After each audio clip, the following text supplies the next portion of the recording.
आपने गुरदास मान साहब के साथ परफॉर्म किया है, उनके साथ परफॉर्म करना अपने आप में एक बहुत बड़ी बात है। हर सिंगर का एक सपना होता है कि मैं गुरदास मान जी के साथ एक बार परफॉर्म करने को अगर मिल जाए तो मैं कर लूँ बस। तो आपने उनके साथ परफॉर्म किया तो कैसा फील होता उस टाइम पे?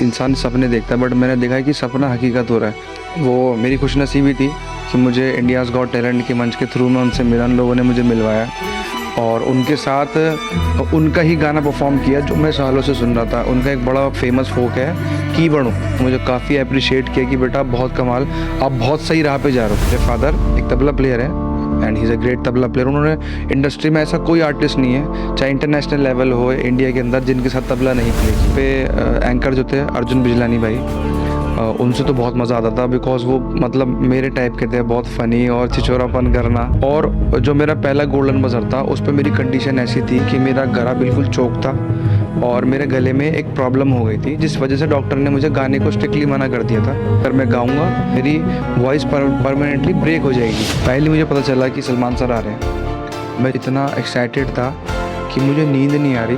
जब सलमान सर आया मुझे उनकी मूवी का गाना मिला भरदोजूली और उनके सामने मैंने कवाली परफॉर्म की, उनको बड़ा मज़ा आया, वो थोड़ा सा इमोशनल भी हो गया। हाय फरहान जी, हाउ आर यू? मैं आपसे सबसे पहला क्वेश्चन ये करूँगा कि आपने गुरदास मान साहब के साथ परफॉर्म किया है, उनके साथ परफॉर्म करना अपने आप में एक बहुत बड़ी बात है। हर सिंगर का एक सपना होता है कि मैं गुरदास मान जी के साथ एक बार परफॉर्म करने को अगर मिल जाए तो मैं कर लूँ बस। तो आपने उनके साथ परफॉर्म किया तो कैसा फील होता है उस टाइम पे? मैं सच बताऊं, एक सपने जैसा पूरा मतलब इंसान सपने देखता है, बट मैंने देखा है कि सपना हकीकत हो रहा है। बिकॉज मैंने ना एक पंजाब के अंदर एक महफिल होती है, एक वहाँ के पीर साहब हैं, लाडी शाह जी, और उनकी बहुत मान्यता है। दूर दूर से लोग उनको जाते हैं उनके वहाँ पे, उनकी एक मज़ार है।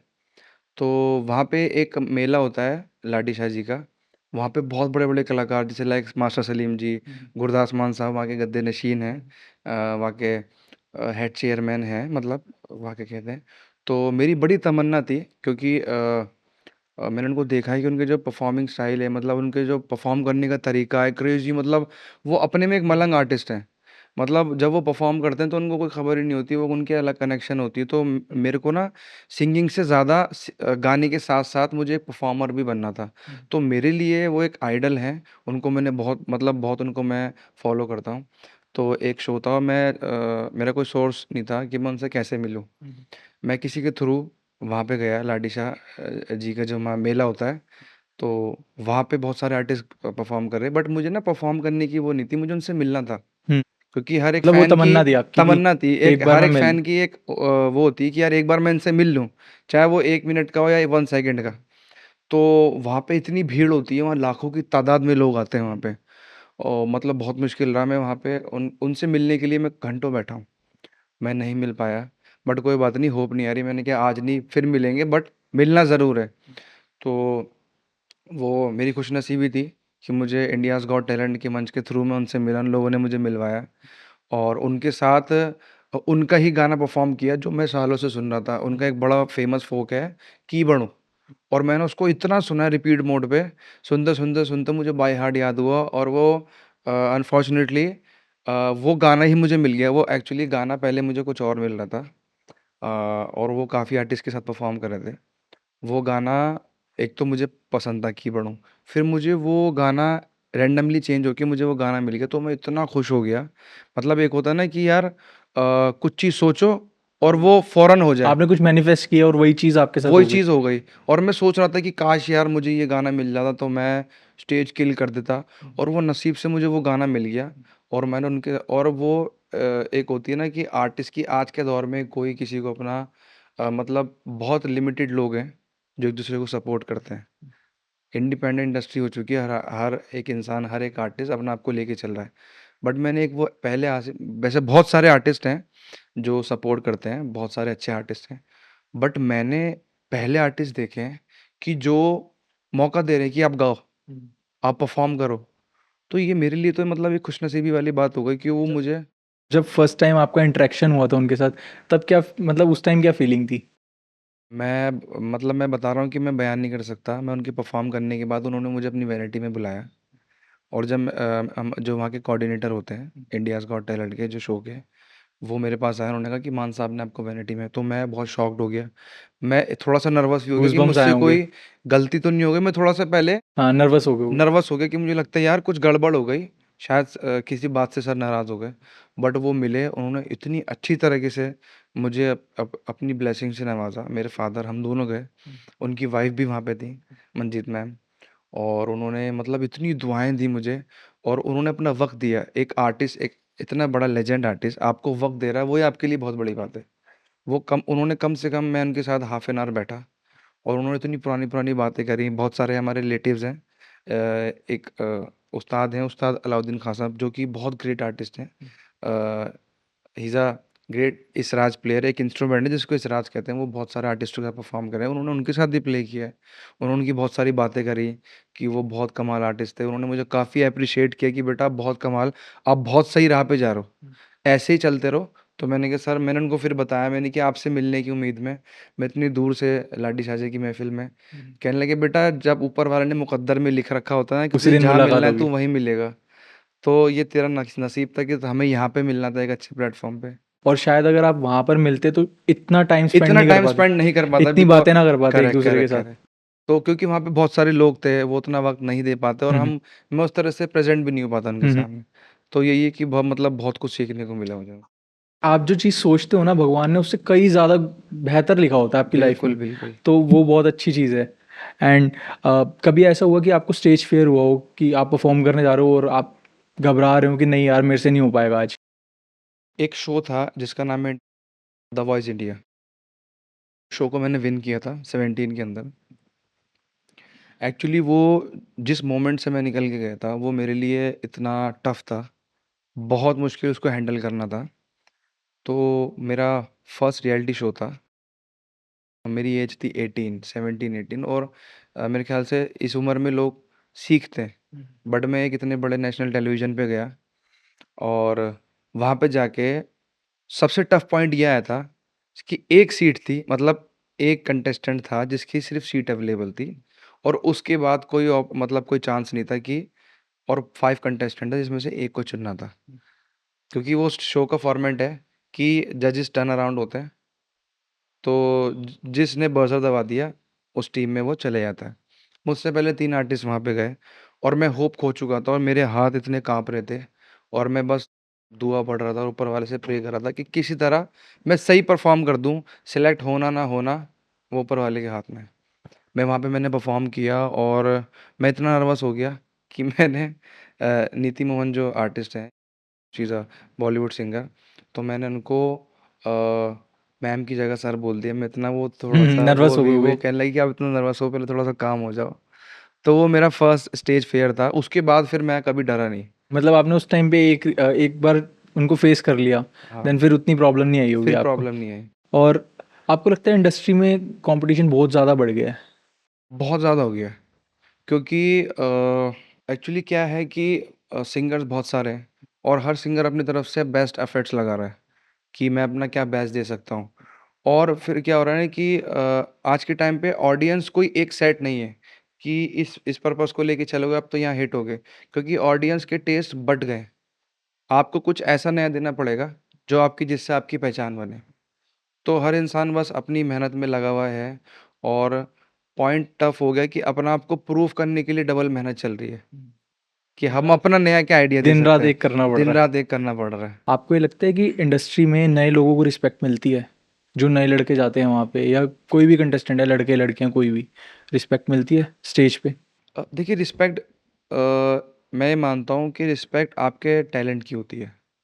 आप अपना टैलेंट किस तरह से प्रेज़ेंट कर सकते हो, क्योंकि अगर आप किसी सिंगिंग रियलिटी शो में जा रहे हो, तो वो आपको आपके टैलेंट से जज करेंगे, क्योंकि वो शो ही सिंगिंग का है। तो ऐसी बात नहीं है, न्यू कमर्स को बिल्कुल रिस्पेक्ट मिलती है, और आज के टाइम पे तो मतलब इंडिपेंडेंट इंडस्ट्री है, ठीक है? और एक रियलिटी शो एक इतना ईज़ी प्रोसेस बन गया है कि आप वहाँ पे जाओ, अगर आप वहाँ पे क्लिक कर गए, आपको जनता ने एक्सेप्ट कर लिया, तो आपके लिए और फिर इंस्टाग्राम ये सब इतना अपडेट है। पहले के टाइम पे जब मैं वॉइस के टाइम पे था, उस टाइम इंस्टाग्राम अपडेट था ही नहीं, तो वो बहुत बहुत टफ पॉइंट था। वोटिंग प्रोसेस अलग थे, मोबाइल्स में थे, इतना ऑनलाइन सिस्टम था नहीं। तो आज के टाइम पे सिंगर्स के लिए बहुत ईजी प्रोसेस है, और बहुत मतलब सबको सक्सेस मैं कहूँगा नहीं, बहुत जल्दी मिल रही है, बट बहुत जल्दी मिल जाती है, क्योंकि कोई भी आज के टाइम पे वायरल होता है और बहुत जल्दी पिक कर लेते हैं बॉलीवुड वाले। तो उनके लिए तो बहुत ईजी है, मेरा मानना ये है। और जैसे अब सोशल मीडिया इतना ज़्यादा बढ़ चुका है, आपको पता ही है, तो आपको क्या लगता है जो वोटिंग होती है वो जेन्युइन वोटिंग होती है या फिर? मैं सबका नहीं बोलूँगा, बट जो मेरा एक्सपीरियंस है, उसके लिए बहुत मेहनत लगती है वो वोटिंग के लिए, और फ़र्क पड़ता है। सिर्फ़ वोटिंग के लिए नहीं, आपका बिकॉज़ देखिए रियलिटी शो है, और रियलिटी शो टीआरपी पे बहुत चलता है, कि लोग आपको कितना पसंद कर रहे हैं, कि आपको जितना लोग पसंद करेंगे उतना आपको वोट्स ज़्यादा मिलेंगे। तो आपके लिए मेहनत कम होगी, क्योंकि लोग आपको जितना पसंद करेंगे उनको कहने की ज़रूरत नहीं पड़ेगी, वो आपको वोट करना ही करना है। अगर फरहान को पसंद कर रहे हैं, फरहान को जो प्यार करने वाले हैं, वो वोट करेंगे ही करेंगे। तो वोट बहुत मैटर करता है। आपके लिए सक्सेस कितनी इम्पोर्टेंट थी? सक्सेस इंपॉर्टेंट थी नहीं, मेरे लिए सक्सेस इंपॉर्टेंट है, क्योंकि इसके पीछे सपना सिर्फ मेरा नहीं है, सपना कई लोगों का जुड़ा हुआ है। सबसे पहले मेरे माँ बाप, जिन्होंने बहुत मेहनत की है। सबसे ज़्यादा मेरे फादर, क्योंकि मैं एक म्यूज़िकल बैकग्राउंड से बिलोंग करता हूँ, और हमारे जो कल्चर है, उसमें सब लोग मोस्टली आर्टिस्ट ज़्यादा है, म्यूजिशियंस। कोई तबला प्ले करता है, कोई सारंगी, कोई कुछ, कोई म्यूज़िक डायरेक्टर है। मेरे जो दादा थे, is a legend in classical industry. मतलब वो राजा महाराजाओं के टाइम पे गाते थे, दरबारों में जो हम सुनते हैं आज के टाइम पे, उनके आगे हिस्ट्री में परफॉर्म करना पढ़ते हैं, कितनी बड़ी बात है। है ना? तो मेरे जो दादा थे, परदादा की मैं बात कर रहा हूँ हम्म, आपसे। तो मेरे फादर ने एक दिन मुझे बिठा के बोल दिया, क्योंकि मेरी रुचि थी तबले के अंदर। मेरे फादर एक तबला प्लेयर है, and he is a great tabla player. उन्होंने इंडस्ट्री में ऐसा कोई आर्टिस्ट नहीं है, चाहे इंटरनेशनल लेवल हो इंडिया के अंदर, जिनके साथ तबला नहीं प्ले किया। तो हर एक बेटे की उम्मीद होती है कि यार मेरे फादर इतना अच्छा तबला प्ले करते हैं, मैं उनका और ज़्यादा नाम करूँ। तो मेरा माइंडसेट कुछ ये था। तो मैं तबले में बहुत इंटरेस्टेड था, बट मेरे फादर मुझे सिखाते नहीं थे। तो मैं एक टाइम पे बहुत डिसअपॉइंट हो गया कि यार क्या रीज़न है? क्या रीज़न है? रीज़न नहीं, मतलब मैं बहुत ज़्यादा इरिटेट होने लगा कि यार मैं चाहता हूँ सीखना, बट ये मुझे सिखा नहीं रहे। आपने पूछा कभी उनसे कि क्या रीज़न है आप मेरे को सिखाते नहीं हो? मेरी ना एक्चुअली थोड़ा-सा कभी हिम्मत होती नहीं थी, फ्रैंक बहुत थे। हम्म। बट एक होता है ना कि बाप-बेटे एक का, कि वो नहीं तो उतना थोड़ा सा ओपन-ओपन डर रहो, रहता ही थोड़ा-सा है। डर रहता है। तो उन्होंने मुझे खुद ही एक दिन बिठा के बोल दिया कि बेटा, मुझे तेरे तबले से कोई प्रॉब्लम नहीं है। मैं ये चाहता हूँ कि मैंने लाइफ़ में ना बहुत मेहनत की है, बट उसका उतना रिज़ल्ट नहीं मिला। एक सिंगर का जो सीट होती है ना, वो उसका राजा-राजा दर्जा होता अलग है, ही होता है। उसका दर्जा अलग होता है। मैं किसी की इंसल्ट नहीं कर रहा, हर आर्टिस्ट, मैं मेरे फादर ने मुझे ये सिखाया है कि बेटा अपने से ज़्यादा अपने म्यूज़िशियंस की कदर करना, बिकॉज़ आपको स्टेज पर प्रेज़ेंट वही करते हैं। आप म्यूज़िशियंस के बिना अधूरे हो। एक सिंगर बिना म्यूज़िशियंस के अधूरा है, वो कब तक ट्रैक पे परफ़ॉर्म करेगा? आपको एक वक़्त पे म्यूज़िशियंस चाहिए। तो मेरे फादर ने मुझे बताया कि वो उनके जो दादा थे, वो इतने बड़े गायक थे, और उनकी तमन्ना थी कि हमारे भी कोई एक आगे जनरेशन को लेके जाए। तो उन्होंने मुझे बिठाया, उम्र वही होता है ना कि बच्चे की उम्र इतना सीरियस नहीं लेता, कच्ची उम्र होती है, बचपना दिमाग में रहता है। तो मैंने कहा ठीक है, एक फिर करते-करते मैंने कहा ये मुझे सिखाएँगे तो है नहीं। फिर एक वक़्त पे मैंने देखा वो बहुत एक वक़्त पे इमोशनल हो गए थे। फिर मैंने इसके अंदर थोड़ा-सा कदम रखा, फिर मेहनत करी, उन्होंने मुझे उस्तादों से सिखवाया, और मैं दिल्ली घराने से शागिर्द हूँ उस्ताद फ़रीद हसन खान जी का। और दिल्ली घराना एक बहुत बड़ा घराना है दिल्ली का, और वहाँ से मैंने तालीम ली है। फरहान भैया, एक ना मतलब मुझे बड़ी जानने की ना एक वो होती है कि रियलिटी शोज़ में थोड़ा मस्ती मतलब करते हैं लोग या नहीं करते, आपको क्या लगता है? यार बिल्कुल वो चीज़ ऐसी है कि आप वहाँ पे जाओगे, आपको तो नई-नई चीज़ें सीखने को मिलेंगी। आपको नया एक्सपीरियंस मिलेगा, आप वहाँ पे नए सेलिब्रिटीज़ से मिलोगे, इतने बड़े-बड़े स्टार्स से मिलोगे, कि जिनके आप बारे में आप टीवी पे देखते थे, आप उनको रियल मिल रहे हो। तो आपको तो नई चीज़ मिलनी है, फिर वहाँ पे आप अपनी पर्सनैलिटी को कैसे प्रेज़ेंट कर रहे हो, वो मैटर करता है। आप वहाँ पे जितना एनर्जेटिक रहोगे, तो गिव एंड टेक वाला सीन है ना, कि आप जैसे सामने वाले को वाइब दोगे, वो वैसे ही आपको बैक मिलेगा। तो मेरे को तो बहुत मज़ा आया। और वहाँ पे एंकर जो थे अर्जुन बिजलानी भाई, उनसे तो बहुत मज़ा आता था बिकॉज़ वो मतलब मेरे टाइप के थे, बहुत फ़नी और छिछोरापन करना और मतलब बहुत मज़ा आता था वहाँ पे। और किरण मैम जितनी सीरियस दिखती हैं वैसे बिल्कुल नहीं है। She is a very cute personality और मतलब मैं वैसे सारे जजेस बहुत कमाल हैं, बट मुझे जितना उन्होंने एप्रिशिएट किया है ना, मतलब उनको जितना थैंक यू बोलूँ उतना कम है। सबसे ज़्यादा किसके साथ मज़ा आता था आपको? अ, किस जज के साथ? मुझे सबके साथ मज़ा आता था, बट एक किरण मैम से ना बहुत ज़्यादा एक अलग मेरी बॉन्डिंग थी, क्योंकि वो ना कव्वाली को बहुत ज़्यादा पसंद करती हैं। आप कभी देखना, आप अगर आईजीटी का फॉर्मेट आपने देखा होगा, तो सबसे ज़्यादा उन्होंने अप्रिशिएट कव्वाली को किया है। ऐसी बात नहीं है, वो हर टैलेंट को सराहती हैं, बट सबसे ज़्यादा उनकी रुचि रही है कव्वाली के अंदर। तो मैं जब आई थिंक मेरा पहला गोल्डन बज़र था, ठीक है? और वो ऐसा था इन एंड आउट वाला सीन। और जो मेरा पहला गोल्डन बज़र था, उस पे मेरी कंडीशन ऐसी थी कि मेरा गला बिल्कुल चोक था और मेरे गले में एक प्रॉब्लम हो गई थी, जिस वजह से डॉक्टर ने मुझे गाने को स्ट्रिक्टली मना कर दिया था। ये शो के दौरान ही हो इस रहा शो था? के दौरान मतलब एक ऐसा मतलब कुछ प्रॉब्लम हो गई थी कि मैं विदिन 2 मंथ्स गा नहीं सकता। अगर मैं गाऊँगा, तो मेरी वॉइस परमानेंटली ब्रेक हो जाएगी। बट मैं इस सिचुएशन पे था कि मैं उस शो को छोड़ भी नहीं गिव सकते अप थे। नहीं कर सकता था, क्योंकि मैं प्रूव करने आया था। एक लोगों का माइंडसेट, मैं एक रियलिटी शो कर रहा था वॉइस, लोगों का माइंडसेट बन गया था कि यार ये सिर्फ ना क्लासिकल गाता है, बट ऐसा नहीं है। क्लासिकल गाने वाले, आज के दौर में लोग माइंडसेट बनाते हैं कि यार क्लासिकल गाने वाले सिर्फ क्लासिकल गा सकते हैं, ऐसा नहीं है।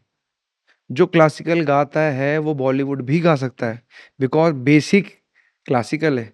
बॉलीवुड गाना भी राग के अंदर से ही निकला है। अगर क्लासिकल नहीं होता तो लोगों को कैसे नॉलेज मिलती? तो मुझे वो प्रूव करना था। तो एक वो बहुत ज़्यादा प्रेशर में था, बट मैंने क्या, नहीं अब जो होगा वो देखा जाएगा। बाहर हूँ या अंदर, अगर मैं बाहर भी होऊँगा तो मैं ये गा के निकलूँगा कि यार इसने अपना बेस्ट दिया था, और वो चीज़ बहुत क्लिक करी। और उस चीज़ से सबसे ज़्यादा इम्प्रेस कौन से जज हुए? सबसे ज़्यादा इम्प्रेस हुए बादशाह सर। उन्होंने मुझे इतना बड़ा मतलब कॉम्प्लीमेंट दिया। उन्होंने मुझे कहा मैं इस लायक नहीं हूँ, बट उन्होंने शायद मुझे इस लायक समझा कि मैं तुम्हें लेजेंड की लीग में समझता हूँ। बट उन्होंने मुझे मेरी बहुत ज़्यादा ही मुझे एप्रिशिएट कर दिया। तो ये मैं मेरे लिए एक इमोशन वाला भी सीन था। मेरे फादर बहुत ज़्यादा इमोशनल हो गए थे। तो आपके फादर शो के दौरान आपके साथ ही थे हमेशा? हम दोनों का एक डुओ कॉन्सेप्ट गया था, बाप बेटे का। मेरे फादर तबला प्ले करते थे और मैं गाता था वहाँ, और बाकी सारे म्यूजिशियंस थे। तो एक बाप के लिए एक इससे ज़्यादा प्राउड की क्या बात सच में। होगी? और वो भी वो लाइव देख रहे हैं वो और वो चीज़। साथ में देख रहे हैं कि इतने बड़े लोग उनके बेटे को सराह रहे हैं।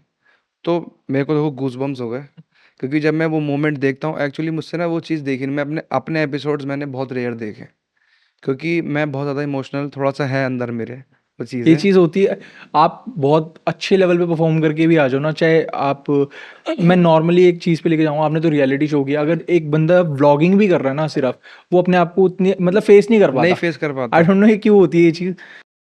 तो मतलब बहुत कमाल, बहुत बड़े-बड़े कॉम्प्लीमेंट्स मिले। वो शॉक भी हो गए और उनको बताया भी गया कि ये इस कंडीशन में परफ़ॉर्म कर रहा है। तो उन्होंने कहा कि ये बहुत बड़ी बात है। लोग तो गिव अप कर देते हैं, क्योंकि लोग देखेंगे कि यार मुझे तो लॉन्ग टाइम गाना गाना है। बट मैंने सब चीज़ छोड़ दी कि अब मैं प्रूव करने आया हूँ और मैं प्रूव ही करूँगा। और ये आर्टिस्ट में जुनून होना बहुत ज़रूरी है, क्योंकि बहुत सारे, ये मैं यूथ के लिए भी एक मैसेज दूँगा, जो बहुत जल्दी गिव अप कर देते हैं। देखो, आपके अंदर ना जुनून होना बहुत ज़रूरी है, चाहे कोई भी पागलपन काम हो। चाहिए। पागल अगर जिस काम में पागलपन नहीं है, उस काम में अगर आप अपने काम को लेके पागलपन नहीं है ना, तो आप फिर मुश्किल है आगे। मेरा मानना ये है कि कोई भी चीज़ मुश्किल नहीं है करना, डिपेंड है कि आप में वो करने की कितनी जुनून कितना जुनून है। कितना है। तो बस वही चीज़ है, उस जुनून ने वो चीज़ क्लिक कर दी और मेरा पहला गोल्डन बज़र आपके था। साथ ऐसा हुआ कि कभी आपने कोई चीज़ इमेजिन करी हो और वो और लोगों ने उसको मतलब बिल्कुल रियल बना दिया उसी टाइम में? अ एक रियलिटी शो था जिसमें मैं ज़्यादा नहीं रहा, बिकॉज़ वो मेरा ना बहुत डाउन टाइम था। वो ऐसा टाइम था कि ना मैं यहाँ का था, ना मैं वहाँ का था। बिकॉज़ मैं एक रियलिटी शो जीतने के बाद एक दोबारा रियलिटी शो में पार्टिसिपेंट, एज़ अ मतलब एज़ अ कंटेस्टेंट मैं जाऊँ, तो एक लोगों के लिए बड़ी शॉकिंग चीज़ थी। और बहुत सारे डीएम्स भी आए कि यार फरहान भाई आप क्यों गए? बट वो मोमेंट ऐसा था कि मेरे लिए एक मजबूरी बन गई थी। द वॉइस के अंदर जब मेरा एक इंटरव्यू हुआ जीतने के बाद, तो उन लोगों ने मुझसे पूछा कि अ, आपका ड्रीम कोलैब क्या है? तो मेरा क्या, हर एक आर्टिस्ट चाहे एक्टर हो चाहे सिंगर हो, सलमान खान एक ऐसा बड़ा नाम है कि कौन नहीं चाहता कि उनके साथ कोलैब हो। तो मैंने उनसे बोला कि मेरी विश है, और मेरी नहीं, मेरे घर वालों की भी ख्वाहिश है कि वो अपने बेटे को एक बार सलमान खान सर की मूवी में गाते देखना चाहें। मूवी में गाऊँ या ना गाऊँ, उनके साथ ही अगर मैं खड़ा हो जाऊँ तो मेरे लिए ड्रीम पूरा है। मुझे उसके आगे कुछ नहीं चाहिए। तो एक ऐसा मोमेंट आया कि जब मुझे पता चला कि सलमान सर एक एपिसोड में आ रहे हैं। उनकी एक मूवी आ रही थी, उसको प्रमोट करने वो आ रहे थे। आप यकीन मानना कि मैं 3 दिन सोया नहीं, मुझे रातों को नींद नहीं आती थी। और हमारा शेड्यूल ऐसा था, जो लोग रियलिटी शो देखते हैं उनको मैं एक चीज़ और बताऊँ कि जितना वो ईज़ी समझते हैं कि सिर्फ़ स्टेज पे जाना है, गाना है, उसके पीछे की जो स्टोरी, जो मेहनत होती है ना, वो हर इंसान नहीं कर सकता। पहली चीज़ कि अपने आप घर से इतना दूर, महीनों के लिए, आप अपने माँ-बाप से नहीं मिल रहे, आप अपने पर्सनल लोगों से जिनसे अटैच्ड हो, आप अपने मतलब जिनके साथ रोज़ खाना-पीना, चाय, 1.5-2 महीने के लिए बाउंड हो गए बिल्कुल आप। जो ज़्यादा लंबा टिकते हैं वो तो मैं 8-8 महीना, 1-1 साल रहा हूँ। लोग 1 महीना नहीं रह पाते, मैं 1-1 साल रहा हूँ। बिकॉज़ वो जुनून था, मुझे करना था, और सिचुएशन ऐसी थी कि मैं घर को खुद ही हैंडल करने वाला था। फेस ऐसा था, फाइनली मुझे पता चला कि सलमान सर आ रहे हैं। मैं इतना एक्साइटमेंट, मतलब इतना एक्साइटेड था कि मुझे नींद नहीं आ रही, और मुझे सुबह 4 बजे हमारा कॉल टाइम था कि हमें सुबह 4 बजे उठना था, और 5 बजे हमारा नीचे पिकअप पॉइंट था, और हमें जाना था सेट पे गोरेगाँव, क्योंकि वो हमारे होटल से 1 घंटे की दूरी पे था। सुबह 4 बजे उठना, और मैं सो कब रहा हूँ 2 बजे, 2 घंटे की नींद है, वोकल रेस्ट नहीं था। जब सलमान सर आए, मुझे उनकी ही मूवी का गाना मिला, भर दो झोली। तो मैंने उसको अपना जितना बेस्ट दे सका। हमारा एक ट्रायो सेटअप था, कोलैब था, जिसके अंदर मेरे दोनों दोस्त थे। एक शरद शर्मा, वो बहुत अच्छा सिंगर है, वो भी सारेगामा के अंदर था। एक राजू नाम का लड़का, वो भी मेरा बहुत अच्छा फ्रेंड है।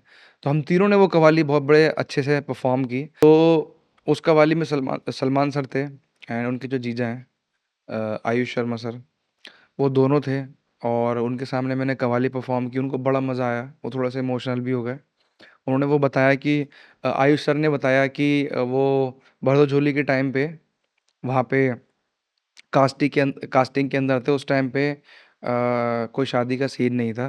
तो उन्होंने अपनी स्टोरी बताई कि मैं उस टाइम स्ट्रगल पीरियड पे था, और ऐसे-ऐसे मैं बजरंगी भाईजान के टाइम पे उस टीम के अंदर वर्क कर रहा था, और सलमान सर के साथ ऐसा-ऐसा था।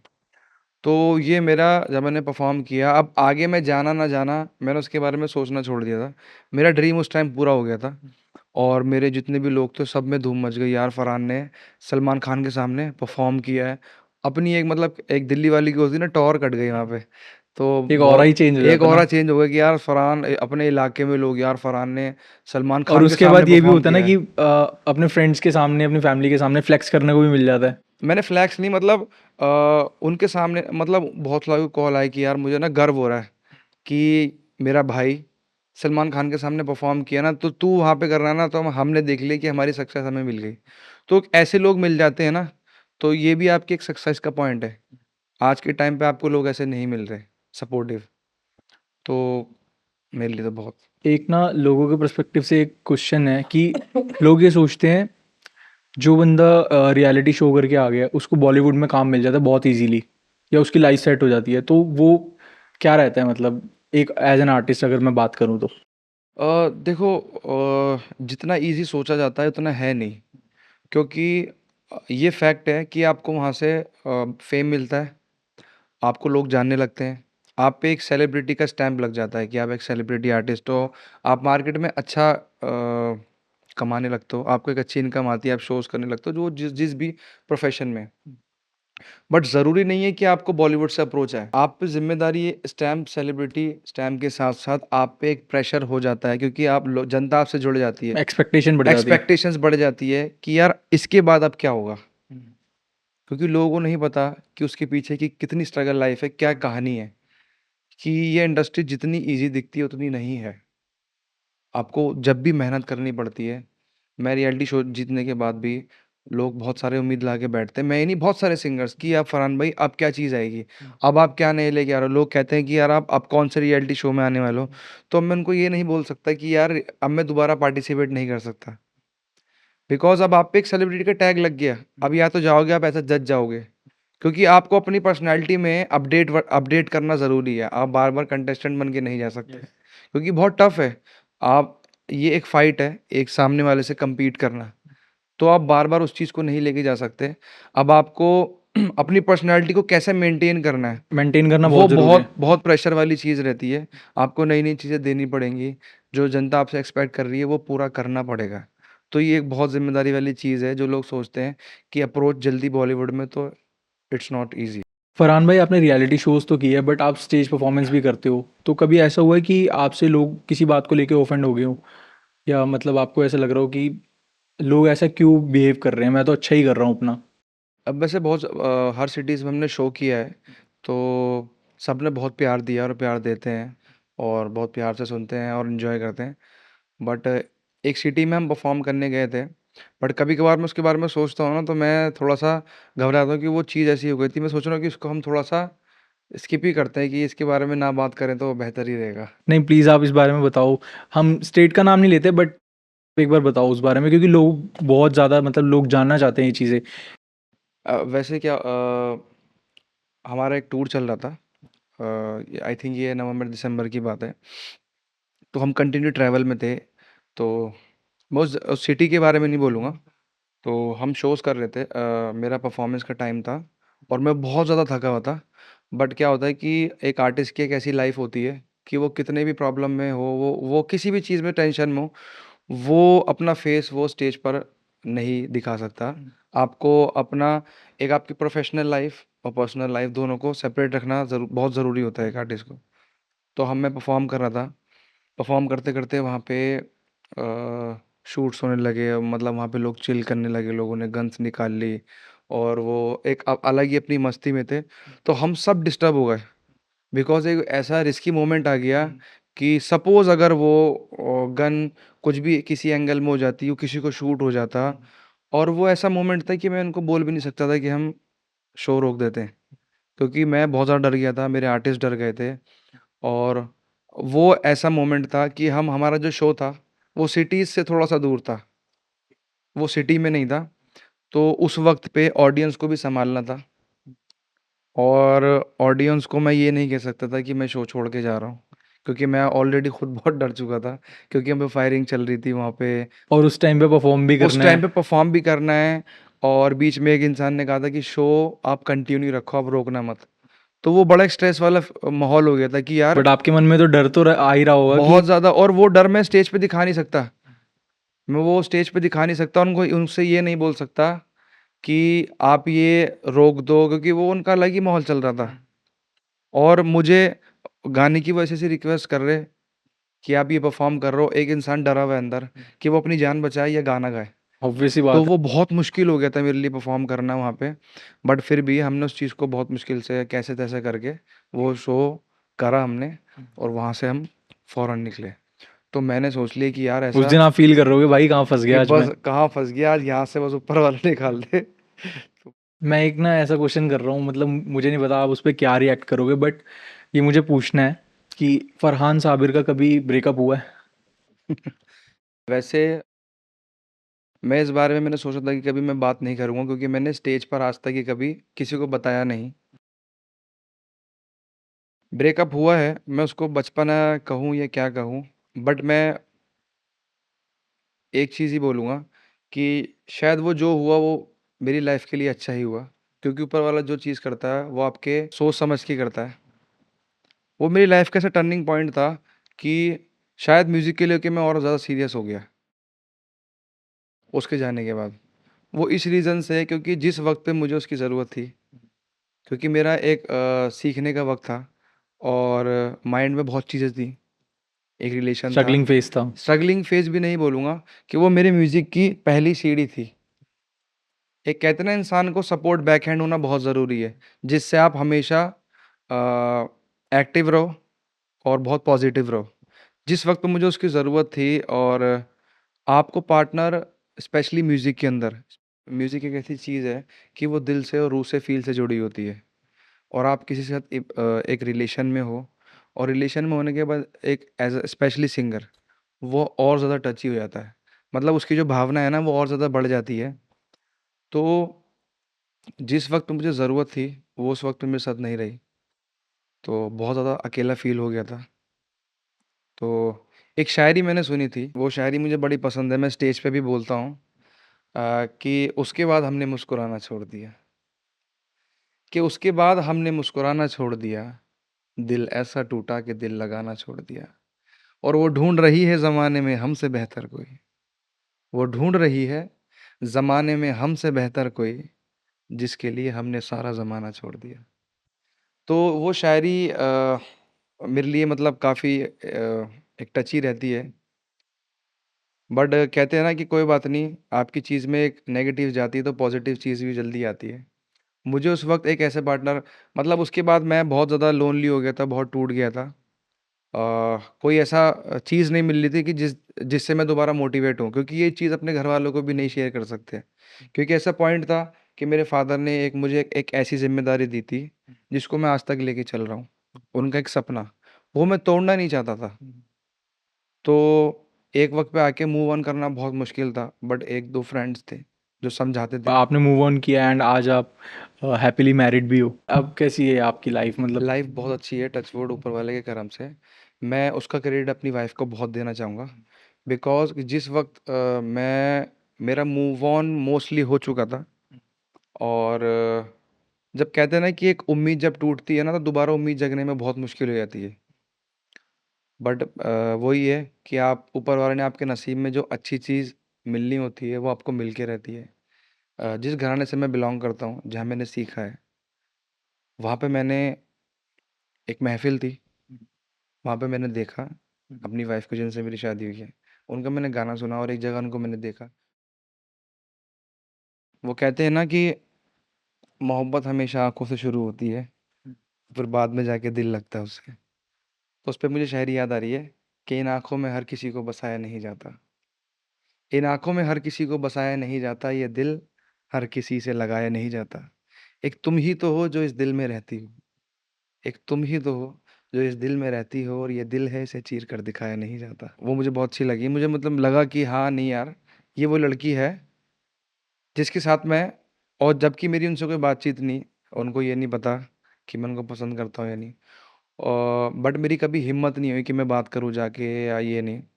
मैंने बहुत ज़्यादा अप्रोच भी करा, ठीक है, और उस टाइम पे मेरा ऐसा चल रहा था टाइम पीरियड कि मैं स्ट्रगलिंग फेस था। सीख भी रहा था, और मैं थोड़ा सा डर भी रहा था कि यार ये चीज़ मेरे साथ दोबारा ना हो जाए, कि झेल नहीं पाऊंगा मैं।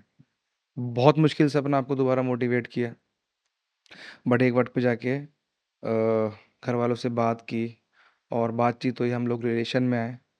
और मैं कैसे, मतलब मेरा सोचना ये था कि मैं खुली किताब हूँ, मैं किसी के सामने झूठ की लाइफ नहीं रखना चाहता। मैंने सब चीज़ अपने सामने रखी कि मुझे एक ऐसे पार्टनर की ज़रूरत है, मैं बहुत स्ट्रगलिंग पीरियड में हूँ, कि आज जो मेरे साथ है ना वो अच्छे वक्त में भी रहेगा।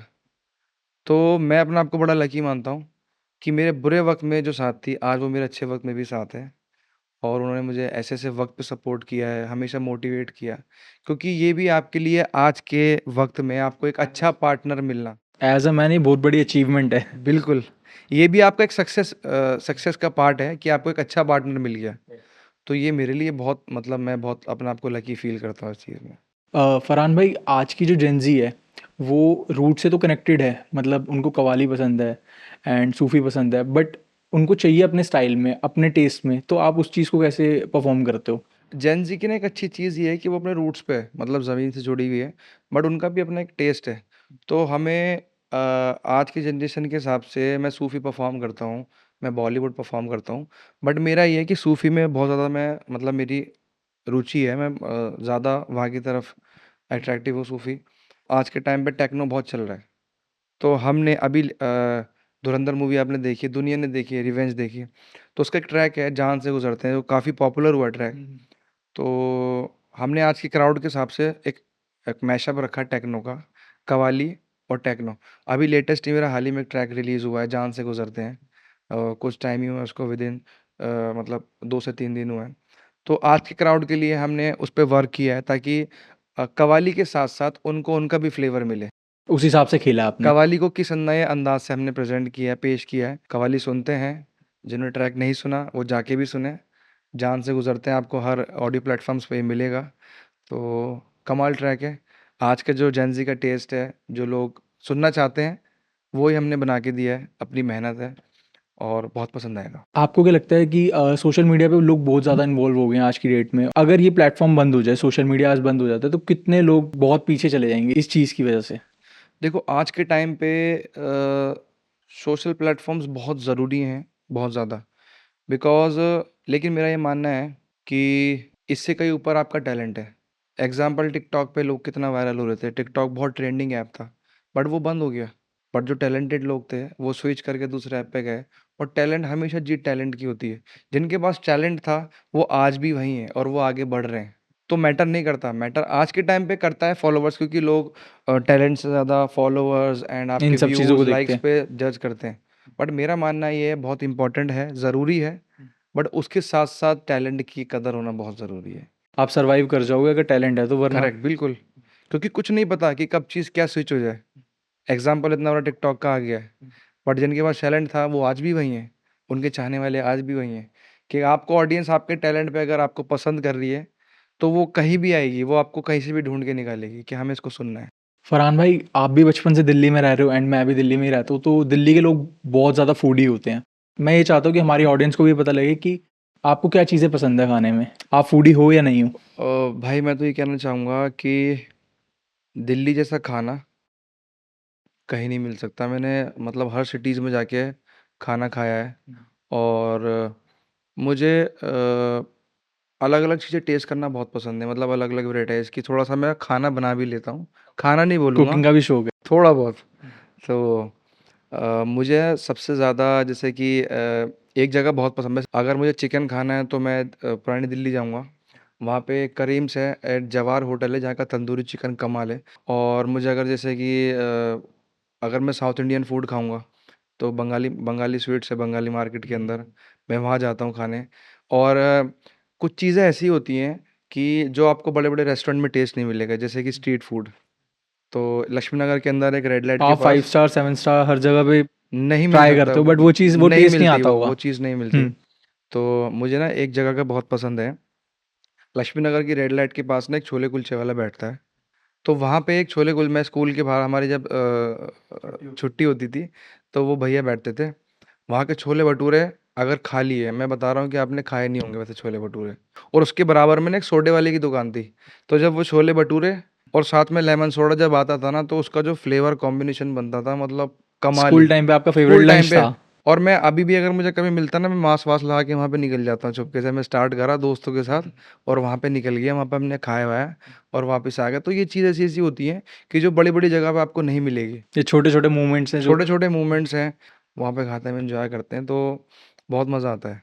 तो एज़ एन आर्टिस्ट मतलब आप एन्जॉय करते हो, आप फूडी हो? मैं बहुत एन्जॉय करता हूँ फूड को, क्योंकि देखो आप सक्सेस होते रहोगे, आप मेहनत करते रहोगे, लेकिन आप जिस चीज़ के लिए आप मेहनत मेहनत कर कर रहे रहे हो। हो, वो चीज़ है फूड, खाना।